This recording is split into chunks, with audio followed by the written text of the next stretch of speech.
Hello everyone. Today we discuss about module number 2 masonry construction, lecture number 2, and in this lecture we discuss about stone masonry, type of stone masonry. Then after we discuss about lifting appliances for a stone masonry and joints in a stone masonry. So one by one we start a lecture. So first we start a stone masonry. So what is stone masonry? Stone masonry is used for the construction of wall, column, lintel, arc, beam, etc. of a building. Stone are abundantly available in nature, and when cut and dressed to proper shape, they provide an economical material for a construction of the various parts of the building. So there are divided into stone masonry divided into two part. First is a rubble masonry and second one is a ashlar masonry. So what is rubble masonry? So the stone masonry in which either undressed or roughly dressed stone are laid in a suitable mortar is called a rubble masonry. In this masonry the joint are not in a uniform thickness, and rubble masonry is further subdivided into three types: random rubble masonry, square rubble masonry, and dry rubble masonry. So one by one we discuss. So rubble masonry is a coarse, uncoarse or random rubble masonry, coarse rubble masonry, and dry rubble masonry. So what is uncoursed or random rubble masonry? Random rubble masonry in which stone are laid without forming cores is known as a uncoursed random rubble masonry. This type of the rubble masonry, the roughest and cheapest type of the masonry is of varying appearance, and the stone used in this masonry are of a different size and shape. Before laying, all the projection corner of the stone are slightly knock off, and vertical joint are not plumbed, joint are filled with flushes. The large stone are used at a corner to increase their strength, and generally this type of the masonry is suitable for the construction of the wall of low height in case of the ordinary building. Now second type of the masonry is a coarse rubble masonry. So the random rubble masonry in which stone are laid in layer of a equal height is called a random rubble masonry. So here masonry height or a layer height is in a equal form. So in this masonry the stone is laid in somewhat level course, and header of course are height are placed at a certain interval. The stone are hammer dressed, and it is very suitable for the construction of residential building as a go down or a boundary wall, etc. Third type of the masonry is a dry rubble masonry. So the rubble masonry in which stone are laid without using any mortar is called a dry rubble masonry, or sometimes shortly is a dry stone. So it is ordinary masonry, and is recommended for a constructing a wall of a height not more than the 6 meter height, and in case of the height is more than 3, edges the cores are laid in a square rubble masonry mortar at a 3 meter interval, and it is very suitable for the non-load bearing wall, like a non-load bearing wall, like example like is a compound wall. Now next is a ashlar masonry. So it's a new point. Ashlar masonry, the stone masonry in which finally dressed stone are laid in a cement or lime mortar, is known as a ashlar masonry. In this masonry the cores are uniform height, all the joints are regular, thin, and have a uniform thickness.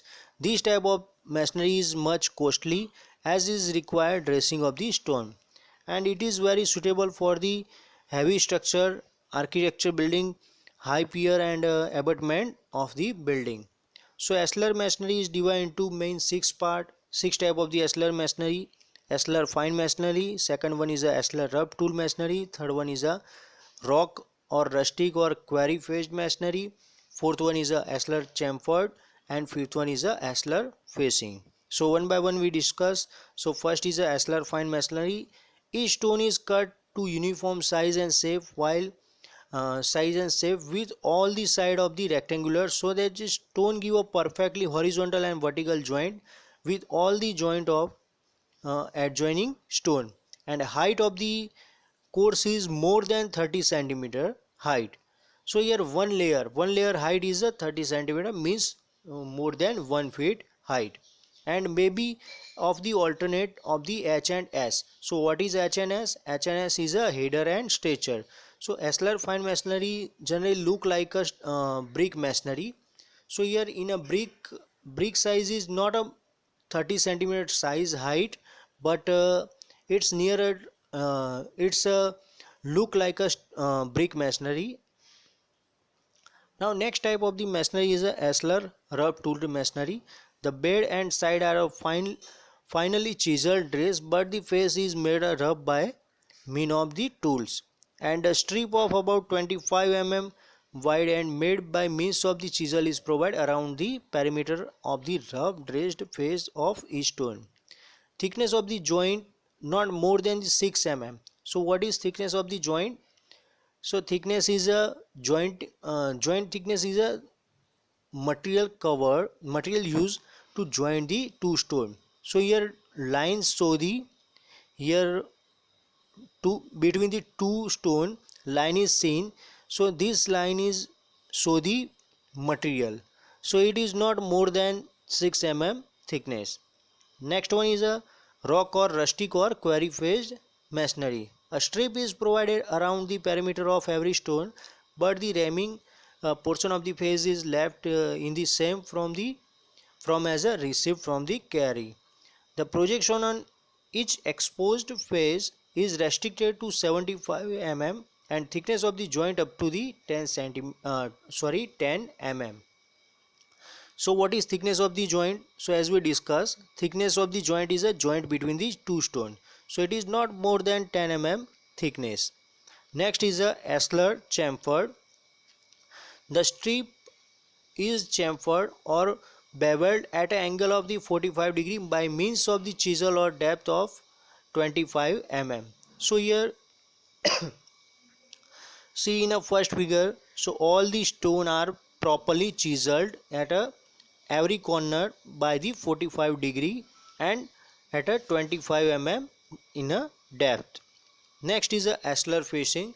So in if the backing of the rubble masonry, it is called as a rubble Ashlar, and if the backing of a brickwork masonry is termed as a brick Ashlar. So what is backing? So backing is a in a backside portion we use a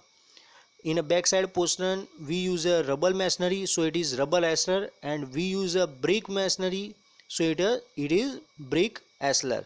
So Ashlar facing is the best type of the Ashlar masonry, since this is the type of the masonry is very expensive and it is not a commonly used in a wall construction, and uh, in a work of the greater importance of the strength. So for the economy the facing are built in a Ashlar, the rest is a rubble. Now next is a lifting appliance. So for the handling of the stone, some of the lifting appliances compulsory required. So during the masonry construction, small size of the stone is handled by the manually, and large size of the stone is handled by the lifting appliance, and this lifting appliance is connected with a crane, look like a tower crane or a truck mounted crane. So here two types of the appliances, first is a levies and second one is a kniper. So levies is divided into another three to four parts, four parts. So here levies is, first levies is a pin levies, second one is a three leg levies, third one is a chain levies or a chain dog levies, fourth one is a modified from the three leg levies. So one by one we discuss.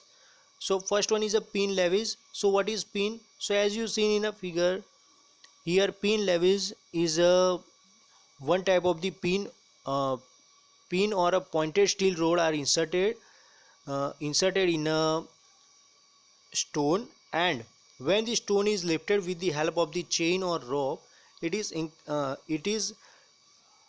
inclined steel rods are strongly tightened to the hole.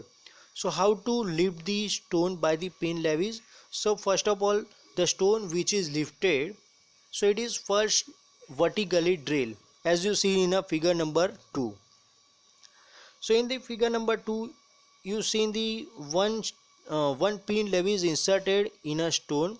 So first we mark the point, and then after vertically drill the stone and prepare a one hole, and then after this pin levies is forcefully inserted in a stone, and then after from the hook is fixed with a chain or rope, and this chain or rope is fixed with a crane. So this pin levies is generally used for the small size of the stone lifting. Next is a three leg levies. This type of the levies is made of assembly of the rectangular piece of the steel and two developed steel piece of a U shape shake, and a round pin is used. A dovetailed hole is made in a stone. So see this figure. So the here this type of the levies is two rectangular piece one rectangular piece and two dovetailed steel pieces used, and above one round pin is U-shaped stackle and round pin is used. So deviated hole is made first in a stone. The dovetailed steel piece are inserted in a hole, and then after rectangular steel pieces are driven between them. So here see this figure, two dovetailed piece of the steel is inserted, seen a red color in a figure and a blue color. After inserting the dovetailed steel piece, rectangular piece seen in a figure as a blue color inserted in a stone. The shake is secured three piece by means of the round pin, and when the stone is lifted, levies get tightly fitted in the stone, and from the hook is fixed with a this hook is fixed with crane.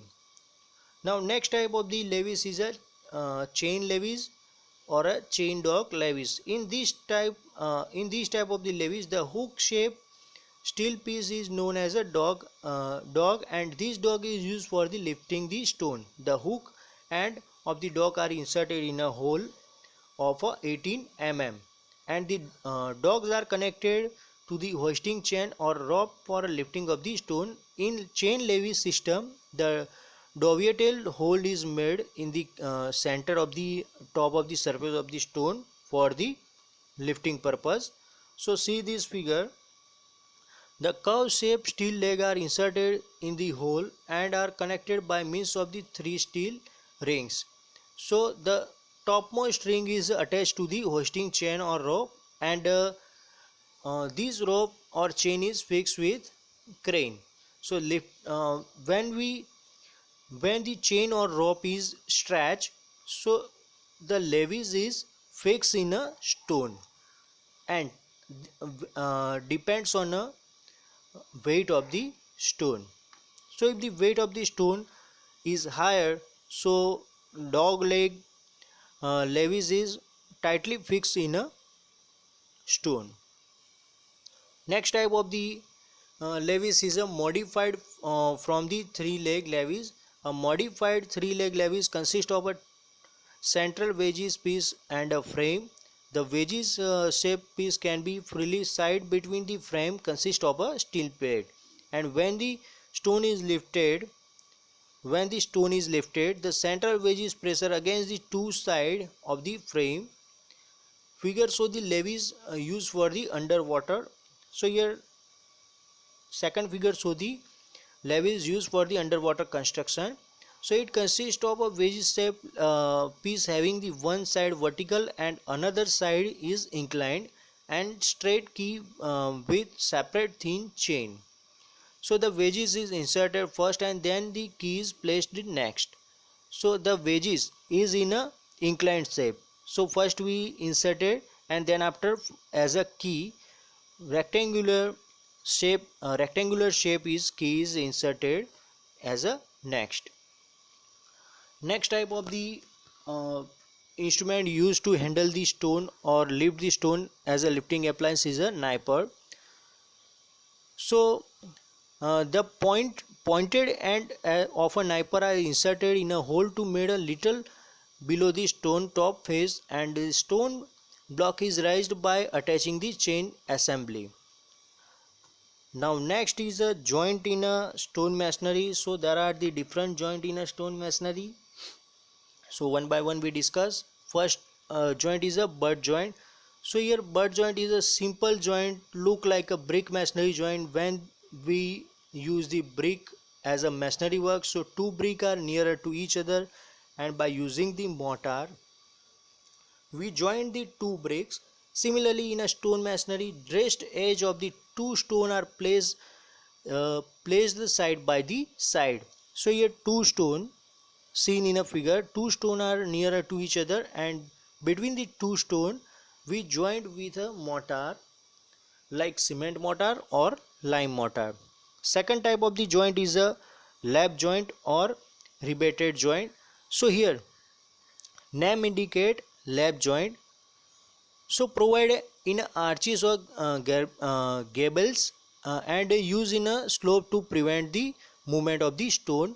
So in a lap joint, both the stone joint are left with each other. So in a simple straight shape or in a diagonal shape. So two types of the lap joint is provided.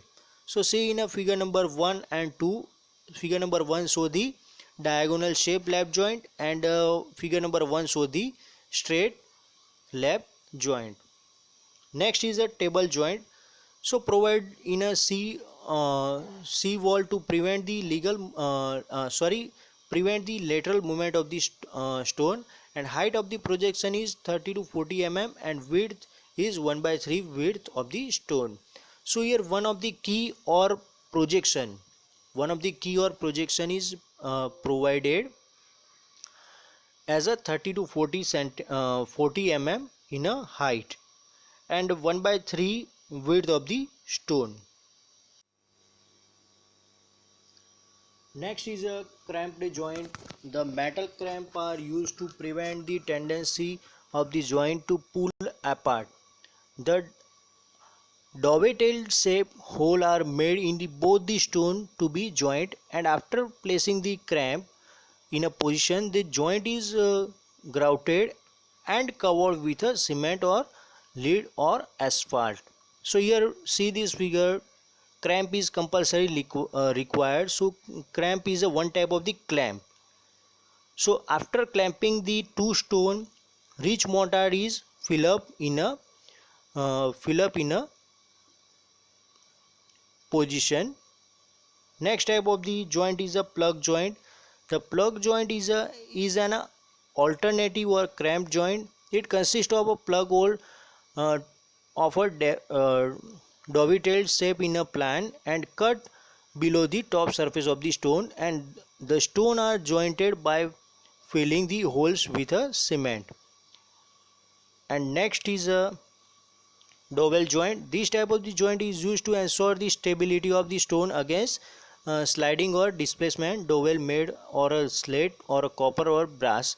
The dowel are set in a cement mortar. Next is a rusticated joint. So these type of the joint are generally used to plinth or a masonry in a lower story of the building and give a structural appearance or a structural massive appearance. So here different types of the joint is a V joint. So here see this figure V joint. So upper and lower both the stone are cut at a 45 degree or less than the 45 degree, and from the appearance we see the V shape. So this type of the joint is a V joint. Next is a channeled joint. So here small rectangular or square shape cut is a seen, and third one is a molded joint, so is a designable joint, and fourth one is a V and channeled joint. So in a V and channel joint, so upper stone is cut in a V shape, means diagonally cut, and lower stone is cut in the form the design. So it's called a V and channel joint. Thank you.